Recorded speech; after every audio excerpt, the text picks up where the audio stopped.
Everybody knows Elden Ring is a Souls game, and quite frankly it can be gruesome and very hard to new players, especially if you weren't born of the Souls game. RPG 360 here today, bringing you the 10 best weapon skills that can make your melee combat a little bit better. Starting off with number 10, we have the Hoarfrost Stomp. The Hoarfrost Stomp is located in Lauria's Lakes, southeast of the Carinia Manor and the Temple Quarter. The Hoarfrost Stomp is an ash of war that can be attached to all melee weapons in Elden Ring. It uses 10 FP to attack group of enemies with the frost attack that rises from the ground. When cast in a quick succession can cause a frostbite. It is usually good in crowd controlling and perfect for group of enemies. When inflicted with a frostbite, it leaves the opponent vulnerable to attack and allows the player to create some space to heal or to attack. On to number 9, we have the Sword Dance, located in the southwest of Lauria near the Minor Eder Tree. It is obtained by a teardrop scrub. The Sword Dance is a powerful melee attack that can be attached to all melee weapons and shields. It grants the keen affinity but can and should be upgraded to a quality greatsword, spear or a great axe. It's a low FPS cost of 6+6 thank you to the addition of the follow-up attack. It's good way to fade off your surrounding enemies, but even better when used against bosses like r.n.n. It is fast, devastating, so you won't leave the player character vulnerable for too long. It is particularly good when attached to long weapons like the Greatsword or claymores if you want to. Yeah, that's your choice. On to number 8, we have the Hound Step. This is located near the linear rise, the bridge actually, in the Dragon Barrow. It's obtained by defeating the Knight's Cavalry on the bridge near the linear rise.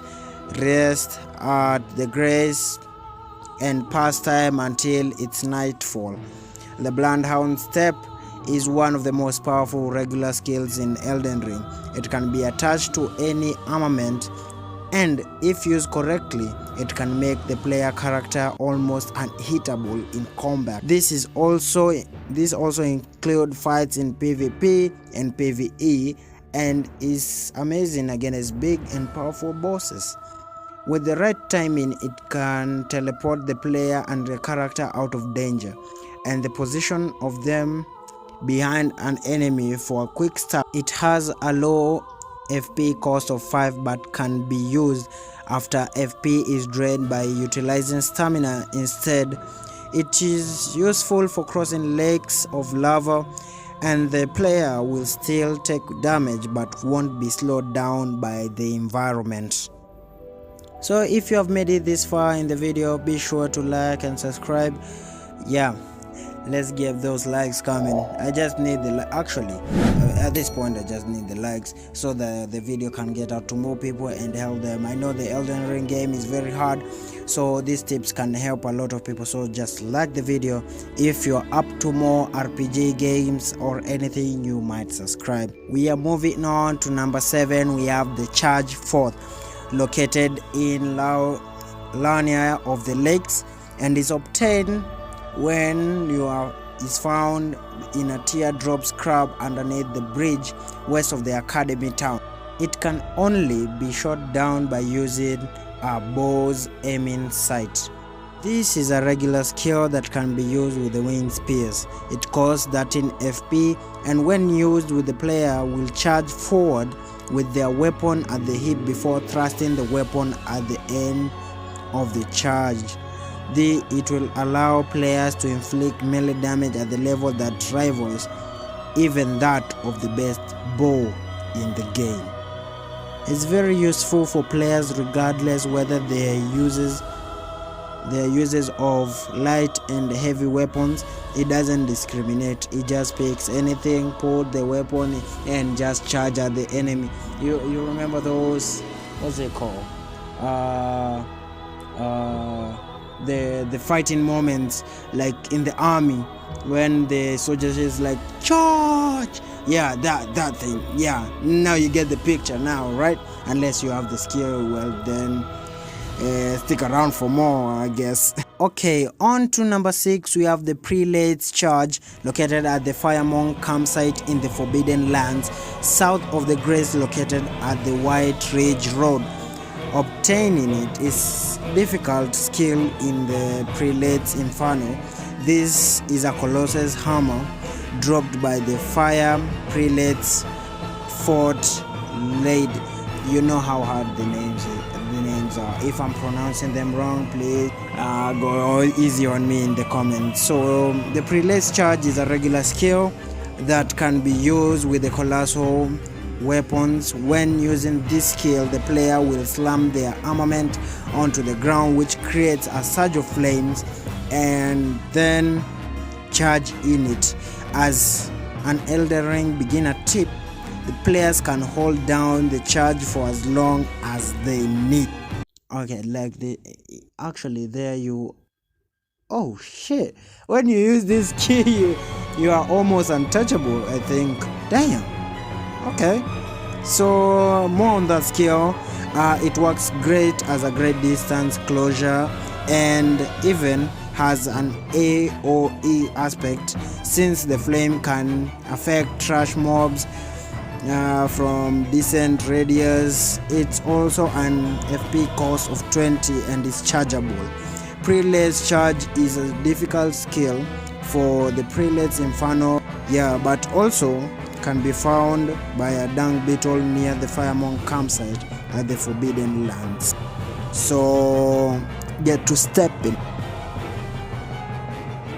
So we are up to the top 5, and we have the Carinia Greatsword, located at the Charts of Vows at the Lauria of Lakes. Actually, in Lauria of Lakes there are a lot of skills. Just go and farm there. That is professional, and well, I'm still a noob at the game, so take my advice at your own risk. It's obtained by purchasing from the Pastor of Vows for 10,000 runes. This is a regular skill that can be used with the swords and colossal weapon with an FP cost of 16. The player will notice an activation in their sword. It becomes a magical great sword and can be swung downwards on enemies to inflict damage better than the Elden Ring's most powerful incantation. The Carinia Greatsword skill is great for players who want to enjoy the benefits of STR when in close quarters combat with trash mobs. The skill can be obtained by buying it from the Sorcerer Roger at the Stormville's Castle Round Table Hall. Well, number 4, we have the spinning weapon. That doesn't need any explaining, because we need only what you need is go to the Round Table Hall, look for Roger, have 1,000 runes, and well, you'll find it there. It's just there. Well, what it does, the spinning weapon skill is a great defensive melee attack that will have player lift their armament in the air and spin it. Yeah, just that, and we are done. What else do you need?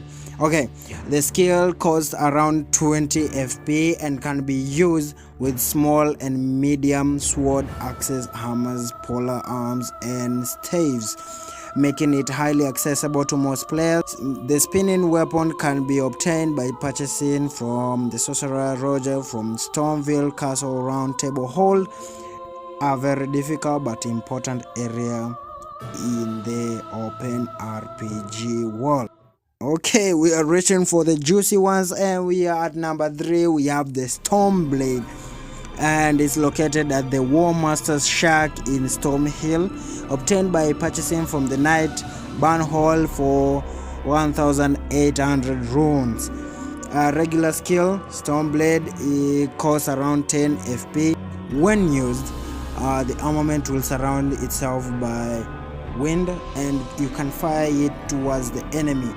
and you can fire it at rapid succession, causing the enemy just to stagger back, and will give you like easy kills. And that's why players love Elden Ring, right? Stormblade is used with a sword. Players who have the Excalibur on Warframe will find the Elden Ring skill similar and will enjoy using it when trying to chip away at enemies with health without getting closer enough to risk sustaining damage. Players should note that isn't a chargeable skill. Okay, on to number 2, we have the Glint Blade, located at the Stormville's Castle, then the Round Table Hold. It can be obtained by first defeating Goldrick, then returning to the Round Table Hold and speaking to Roger. It's a difficult skill for Roger. It can be swapped out or duplicated once obtained. It costs around 10 to 4 FP, isn't chargeable. When using the skill, the glint stone blades will appear over the player's head and will attack the enemies if they get close enough. I'm getting the glint blade, the glint sword. What the hell? Is a useful skill where it shows the glint stone blades projectile to do solid damage on mobs as well as bosses. When engaging up close and personal combat, it acts as a support to improve the player's DPS capability and make it more likely that they will win the fight. You know what?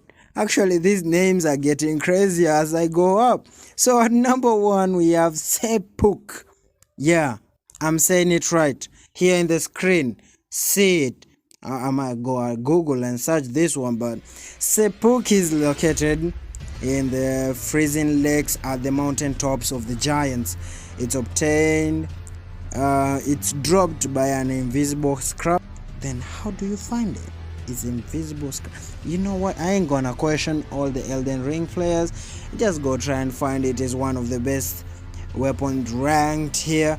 So yeah, players who like to use magic, well, this weapon ain't for you, cause it's a regular skill that can be used by sword polar arms capable of thrust.